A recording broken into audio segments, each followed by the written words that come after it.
ইয়াকুলু আহলাকতু মালাল লুবাদা, নাফরমান বলে দুনিয়ায় আমি অনেক টাকা উড়াইছি বেঁচে থাকার জন্য।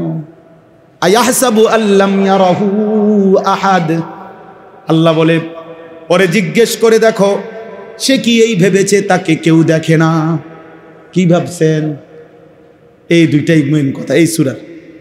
আয়াহসাবু আল্লান ইয়াকদিরা আলাইহি আহাদ, আল্লাহ বলেন নাফরমান কি ভেবেছে তার উপরে কারো কোনো ক্ষমতা নাই।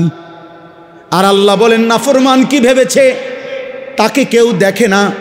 বলেন তাইলে এই দুই কথার উত্তর দেন, আমার উপরে কারো কোনো ক্ষমতা আছে কিনা? আমাকে কেউ 24 ঘন্টা দেখে কিনা?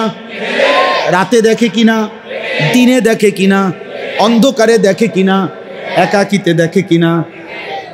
খালাস হিসাব করেন।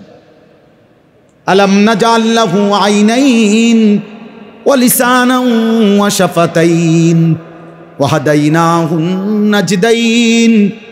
এত কিছুর পরেও যখন বান্দা নাফরমানি করতে করতে হাসরের ময়দানে জাহান্নামী হবে, আল্লাহ বলেন চিৎকার করবে নাফরমান, আর আল্লাহ বলবে বান্দা বলো না আমি কি তোমাকে দুইটা চোখ দেই নাই? আমি কি একটা জিহ্বা দেই নাই? আমি কি দুইটা ঠোঁট দেই নাই? আমি কি তোমাকে আলো অন্ধকার সত্য মিথ্যা জায়েজ না জায়েজ হালাল হারাম কি আমি বলে দেই নাই? দিছিল কিনা? বলেন না কেন? কোনটা হালাল কোনটা হারাম বলেছেন কিনা? হাত পাও চোখ নাক কান অঙ্গ প্রত্যঙ্গ দিয়েছেন কিনা? তাহলে কেন জাহান্নামী হলা? কেন পথ হারাইলা? কেন ভুল করলা? অতএব হিসাব লাগা, প্রত্যেকেই হিসাব লাগা। হাসলেও মরে যাবেন, কাঁদলেও মরে যাবেন। আখিরাতের ফিকির করেন, কবরের ফিকির করেন। আল্লাহ তাআলা আমাদেরকে তৌফিক দান করেন। রাসূলুল্লাহ সাল্লাল্লাহু আলাইহি ওয়াসাল্লামের সুন্নাতের উপরে জীবন কাটাবার সিদ্ধান্ত নেবেন। বলেন ইনশাআল্লাহ। ওলামায়ে কেরামের সাথে সম্পর্ক গড়বেন, দিন শিখবেন।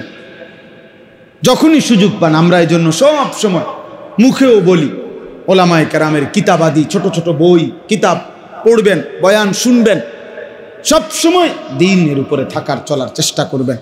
কিশোর যুবক ছেলেরা, বাবা এই যে কয়জন আমার বাপ, বেঈমানের মতো চুল রাইখো না বাপ, সারা দিন রাত মোবাইলের পিছনে এমন সুন্দর যৌবন নষ্ট করো না, আর ফিরবা না, আর কোনোদিন এই হায়াত আসবে না।